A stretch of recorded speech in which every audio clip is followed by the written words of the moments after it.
ఎర్రమంజిల్ ప్రభుత్వ పాఠశాల 60వ సంవత్సర వేడుకలు కనుల పండువగా జరిగాయి. ఈ కార్యక్రమానికి పార్లమెంటు సభ్యులు సుజనా చౌదరి, ఎమ్మెల్సీ రంగారెడ్డితో పాటు పూర్వ విద్యార్థులు హాజరయ్యారు. కార్యక్రమానికి ముఖ్య అతిథిగా విచ్చేసిన ఎంపీ సుజనా చౌదరి మాట్లాడుతూ, విద్యార్థులుగా బయటకు వెళ్లి వివిధ రంగాల్లో స్థిరపడిన వాళ్లు ఒకే వేదికపై కలవటం చాలా సంతోషంగా ఉందన్నారు. నాకు ఈరోజు చాలా ఆనందంగా ఉంది ఇక్కడ రావడానికి. మొన్న వాళ్ళందరూ వచ్చి పిలిచినాక నాకు ఇక్కడికి వచ్చాక పూర్వ జ్ఞాపకాలు అన్నీ గుర్తొస్తాయి. సుమారుగా 35 సంవత్సరాల పైన అయిపోయింది కాబట్టి. నేటి బాలలే రేపటి పౌరులు అని అక్కడ రాశారు. అక్షరాల్లో చిన్నప్పటి నుంచి చదువుకుంటా ఉన్నాం. మన పిల్లల్లో దేశాన్ని ప్రేమించటం, విలువలు పెంచడం అనేది చాలా ముఖ్యం. ఈ రోజుల్లో భారతదేశం సూపర్ పవర్గా తయారవ్వాల్సిన టైంలో కొన్ని కారణాల వల్ల గత 10 సంవత్సరాల నుంచి బాగా వెనకపడిపోయి ఉన్నది. ఇప్పుడు భారతదేశం యొక్క అన్నిటికంటే పెద్ద strength youth. More than 60% people 35 age లోపల ఉన్నారని డెమోగ్రఫిక్స్ చెప్తా ఉన్నాయి. కాబట్టి ఈ పిల్లల్లో చదువు స్టాండర్డ్ పెంచుకొని, ఎంత చిన్న చిన్న స్కూల్లో చదివినప్పటికి కూడా నాతో పాటు చదివిన వాళ్ళు ఎంతోమంది ఎన్నో పదవుల్లో ఉన్నారు. ఈ రోజున నేను కూడా ఇంజనీరింగ్ పోస్ట్ గ్రాడ్యుయేట్ చేసి ఇండస్ట్రీ పెట్టి సుమారుగా 10,000 మందికి ఉపాధి కల్పించడానికి అవకాశం కలిగింది నాకు. కాబట్టి పిల్లలందరూ కూడా ఈ రోజున ఈ లిబరల్ ఎన్వైరన్మెంట్లో పిల్లలకి అనేక అవకాశాలు ఉన్నాయి. ఈ పాఠశాలలో చదువుకున్న మరికొద్ది మంది పూర్వ విద్యార్థులు దూరదర్శన్తో మాట్లాడారు. అందరినీ 53 నుంచి ప్రస్తుతం చదివే స్టూడెంట్స్ అందరినీ గ్యాదర్ చేసి వాళ్ళ చేత ఇంతవరకు మాకు విద్య నేర్పించిన గురువులందరినీ ఒక చేటకు చేర్చి వాళ్ళకి ఫెలిసిటేషన్ చేద్దాము, వాళ్ళకి గౌరవార్థం అని చెప్పి ఈరోజు ఇంత పెద్ద కార్యక్రమము ఒక పండగలా జరుపుకుందామని మేమందరం తలపెట్టాము. ప్రతి వారు స్టూడెంట్స్ అంతా చాలామంది పాత వాళ్ళు కూడా కొత్త వాళ్ళు కూడా అందరూ వచ్చి దీనికి సహకారం అందిస్తున్నారు. దీంట్లోనే చాలామంది కూడా పెద్ద పెద్ద వాళ్ళందరూ చదివిన వాళ్ళు ఉన్నారు. వాళ్ళందరికీ వచ్చిన వాళ్ళందరికీ ధన్యవాదాలు తెలుపుతున్నాము.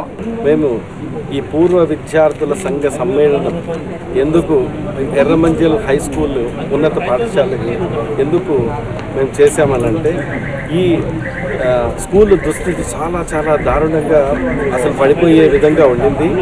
దాన్ని చూసేసి మన నిమ్స్ వాళ్ళకి ఈ ప్రాంగణం వాళ్ళకి ఇచ్చారు. దాన్ని మా పూర్వ విద్యార్థులందరూ కూడా అడ్డుకుని కోర్టు నుంచి కూడా నోటీస్ ఎవరు తీసుకొచ్చి ఇది మేము ఇలాగే కాపాడుకుంటూ ఉండాలని ఒక ప్రయత్నం. స్కూల్కి ఏదైనా చేయాలి, ఇక్కడ చదువుకున్నందుకు మేము ఈ స్కూల్లో రుణం తీర్చుకోవాలి, ఏదైనా చేయాలనే ఉద్దేశంతో మేము అందరం కలిసి, మా పూర్వ విద్యార్థులు అందరం కలిసి ఒక సంస్థగా ఏర్పడి ఈ స్కూల్ని బాగు చేయాలనే ఉద్దేశంతో ముందుకు వచ్చామండి. మేమే కాదు, మీ ఇలా ముందుకు వచ్చింది ప్రతి గవర్నమెంట్ స్కూల్ వాళ్ళు ఇది ఆదర్శంగా, స్కూల్లో పూర్వ విద్యార్థులు ఆదర్శంగా తీసుకుని ముందుకు వస్తే మన గవర్నమెంట్ స్కూల్స్ అన్నీ కూడా కార్పొరేట్ స్కూల్స్ కంటే ఏ మాత్రం తీసుకోకుండా ఉంటాయి. మరి ఈ యొక్క స్కూల్ అభివృద్ధి కోసం పాటుపడుతున్నాము. ఈ డైమండ్ జూబ్లీ అయిపోయిన తర్వాత మరి ప్రతి నెల కూడా ఈ యొక్క స్కూల్ అభివృద్ధి కోసం ఎన్నో పథకాలు చేయాలని ఒక ఎస్టిమేట్, ఒక ఎజెండా తయారు చేసుకున్నాము. ఆ ఎజెండాలో ప్రతి నెల కూడా మరి డెవలప్మెంట్ కార్యక్రమాలు ఎన్నో చేయాలనుకుంటున్నాము. పిల్లల గురించి కూడా ముఖ్యంగా మరి స్కూల్ని చాలా పెద్ద ఎత్తున మరి 3 అంతస్తులు కట్టి జూనియర్ కాలేజ్ కూడా పెట్టాలనుకుంటున్నాము. కార్యక్రమంలో భాగంగా 60వ సంవత్సర వేడుకలను పురస్కరించుకుని రూపొందించిన పుస్తకాన్ని ఆవిష్కరించారు. ఈ సందర్భంగా చదువు నేర్పిన గురువులను సత్కరించుకున్నారు.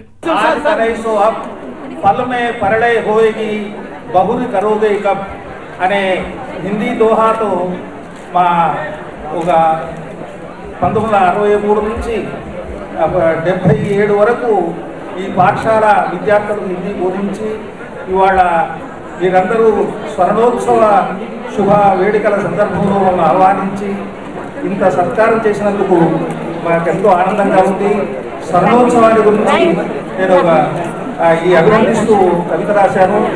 స్వస్తి ప్రజాభ్యాం పరిపాలయంతాం న్యాయేన మార్గేణ మహీమహీష గోబ్రాహ్మణేపేక్ష శుభమస్తు నిత్యం లోకా సమస్త సుఖినో భవంతు అనే సాంప్రదాయాన్ని మా విద్యార్థులు గర్వంగా, నేను అమెరికాకి వెళ్ళి వాషింగ్టన్లో కూడా మన విద్యార్థులు వాడు కనిపిస్తూ వాడు చూస్తుంటే వాటి ఎంతో ఆనందంగా అనిపిస్తుంది. మహనీయులైన యొక్క head of the department staff, తర్వాత ఎన్ఎఫ్సిలో కాంప్లెక్స్ లో, ఉస్మానియా యూనివర్సిటీలో ఎందరెందరో లెక్కలేనంత మంది ఇవాళ కనిపిస్తుంటే మాకెంతో ఆనందంగా ఉంటుంది. రైతు ఒక బీజవాపన చేస్తాడు, దాని పంట ఫలితం మీరు మాకు సొంత పుత్రులు కాకపోయినా పుత్ర సమానంగా మమ్మల్ని ఆదరించి పాదాబంధనం చేసి అభినందించినందుకు నేను 80 సంవత్సరాల వయసులో ఈ అవకాశం కలగడం మేము సౌభాగ్యంగా భావిస్తున్నాను.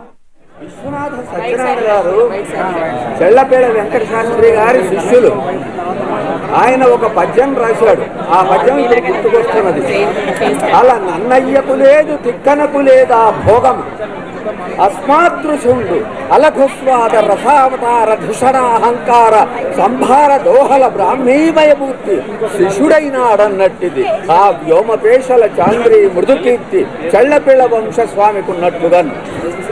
ఈ పద్యంలో ఏమిటంటే చెళ్లపిళ్ళ వెంకట శాస్త్రి గారి శిష్యుడు విశ్వనాథ సత్యనారాయణ గారు. ఆయన ఏం చెప్పారంటే, ఆ నన్నయ్యకు తిక్కనకు లేనటువంటి అదృష్టం మా గురువు గారైన చెళ్లపిళ్ళ వెంకట శాస్త్రి గారికి లభించింది. తెలుగు సంస్కృతి సంప్రదాయాలకు